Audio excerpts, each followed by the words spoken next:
জামাতের অবস্থানটা অলওয়েজ একটু ভোলাটাইল। তারা সবসময় চেঞ্জ করে, তাদের স্ট্যান্ড চেঞ্জ করে, পরিস্থিতি অনুযায়ী তাদের স্টেটমেন্ট চেঞ্জ করে। বিএনপির অবস্থানটা শুরু থেকে যেটা ছিল সেখানে তারা স্ট্রিক্ট আছে এবং বহু সময় বহুভাবে বিএনপিকে জামাতের সাথে ট্যাগ করে বা জামাতকে বিএনপির সাথে ট্যাগ করে বিভিন্ন তকমা দেওয়ার চেষ্টা করা হয়েছে। সন্ত্রাসী সংগঠনের তকমা দিয়ে এটাকে বিভিন্ন সময় নিষিদ্ধ করার অনেক প্রপাগান্ডা চালানো হয়েছে। তো এই সবগুলোর যে হিস্ট্রিটা আছে সেটার থেকে একটা পারসেপশন নিয়েই মানুষজন বিএনপিকে দেখে বা জামাতকে দেখে বা তাদের সম্পর্ককে তারা জাজ করার চেষ্টা করে। কিন্তু বিএনপি একটি ডিফারেন্ট আইডিওলজি বিশ্বাস করে, জামাত তাদের আইডিওলজি নিয়ে বিশ্বাস করে, সেভাবে তারা কাজ করে যাচ্ছে। তারা তাদের নিজস্ব জায়গা থেকে দাঁড়িয়ে কী ধরনের রাজনৈতিক স্ট্যান্ডস নেবে তাদের এটা দলীয় সিদ্ধান্ত।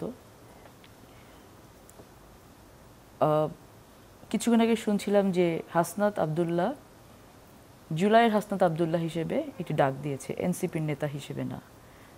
আমি যখন একটি দলকে বিলং করছি আমার তখন ব্যক্তিগতভাবে কি সেখান থেকে সেপারেট হয়ে গিয়ে কোনো ডাক দিয়ে সেটাকে আমার অ্যাড্রেস করা বা সেটাকে এন্ডোর্স করার কোনো স্কোপ আছে কি না, এটা একটা কোয়েশ্চেন। একইভাবে আমি জামাতের ক্ষেত্রেও প্রশ্নটা করতে পারি যে জামাতের যে স্ট্যান্স, যে হ্যাঁ একবার তারা নির্বাচনের বিষয়ে একটি সময় নিয়ে তারা ভাবছে যে ঠিক আছে এটার সাথে বিএনপির সামঞ্জস্য আছে, বা তারা ওটাকে আবার চেঞ্জ করছে। একবার বলছে আওয়ামী লীগকে আমরা ক্ষমা করে দিলাম, শুরু থেকেই তারা এটা বলছে।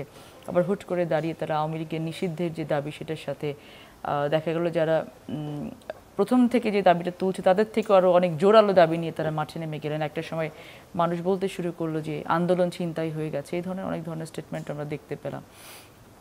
আসলে তাদের রাজনীতিটা খুবই তাদের একেবারে সংগঠনের খুব নিজস্ব যেই চিন্তাভাবনা, নিজস্ব যে দাবি দেওয়া, নিজস্ব যেই স্ট্যান্ডস ওইটা রিলেটেড থাকে, জনগণের সাথে কানেক্টিভিটি তাদের খুব কম থাকে। এবং এই জায়গাগুলোর সাথে বিএনপির পার্থক্য অনেক বেশি। বিএনপি শুরু থেকে এই পর্যন্ত গণতন্ত্রের জন্য লড়াই করেছে। বিএনপি এখনও ডিসেম্বরের নির্বাচনের জন্য কথা বলে যাচ্ছে, কাজ করে যাচ্ছে।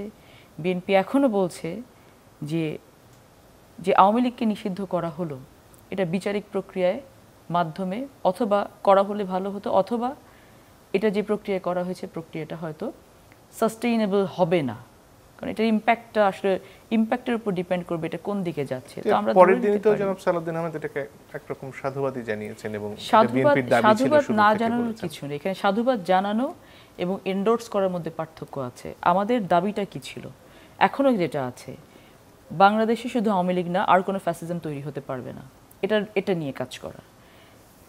সেই জায়গা থেকে আওয়ামী লীগের মতো একটি সন্ত্রাসী মাফিয়া সংগঠনকে যে কোনো ধরনের যে কোনো অনৈতিক সন্ত্রাসী কর্মকাণ্ড থেকে বিরত রাখাটাকে বিএনপি সাধুবাদ সবসময় জানাবে। কিন্তু সেটা তো একটা প্রক্রিয়ার ভেতরে হতে হবে এবং এমনভাবে হতে হবে যে জিনিসটা যেন কোনোভাবে দেখানো না হয়, জাস্ট শো অফের ইস্যু না হয়। এই যে এত বড় একটা ঘটনা ঘটা হলো, একটা এক্সিকিউটিভ অর্ডারে একটা দলকে নিষিদ্ধ করা হলো, এটা আসলে কতটুকু দেশকে দেবে, এটাতে লাভবান কারা হচ্ছে, এটার ইম্প্যাক্ট কতটুকু পড়বে, যে উদ্দেশ্যে নিষিদ্ধ করা হচ্ছে আসলেও কি সেই উদ্দেশ্য সফল হবে কিনা, নাকি শুধুমাত্র জনগণকে দেখানোর জন্য গত 9 মাস ধরে যেটা করছে যে অনেক কিছু শুনছি কিন্তু কোনো কিছুই হচ্ছে না। আমার একটা জিনিস প্রয়োজন, দেশের জন্য প্রয়োজন, রাষ্ট্রের জন্য প্রয়োজন, স্বৈরতন্ত্রকে মাফিয়াতন্ত্রকে বাংলাদেশ থেকে নির্মূল করতে হবে। এটা হচ্ছে দেশের চাহিদা, জনগণের চাহিদা। কিন্তু সেই নির্মূলের জায়গাটাতে আমরা একেবারেই কোনো প্রক্রিয়া অবলম্বন না করে শুধুমাত্র কিছু মানুষ, কয়েক হাজার মানুষ অথবা কয়েক লক্ষ মানুষের আওয়াজের প্রেক্ষিতে উইমজিক্যালি একবার সিদ্ধান্ত নিলাম, আবার আইন চেঞ্জ করলাম, আবার সেই আমাদের বিজ্ঞপ্তি আসলো, প্রজ্ঞাপন আসলো, প্রজ্ঞাপন আবার আমাকে সংশোধন করতে হলো। এই যে একটা মেসাকার কন্ডিশন, এই যে একটা দোলাচল, এই যে সিদ্ধান্ত নেওয়ার যে সমন্বয়হীনতা, এটা সরকারকে কিন্তু অনেকভাবে প্রশ্নবিদ্ধ করে ফেলছে।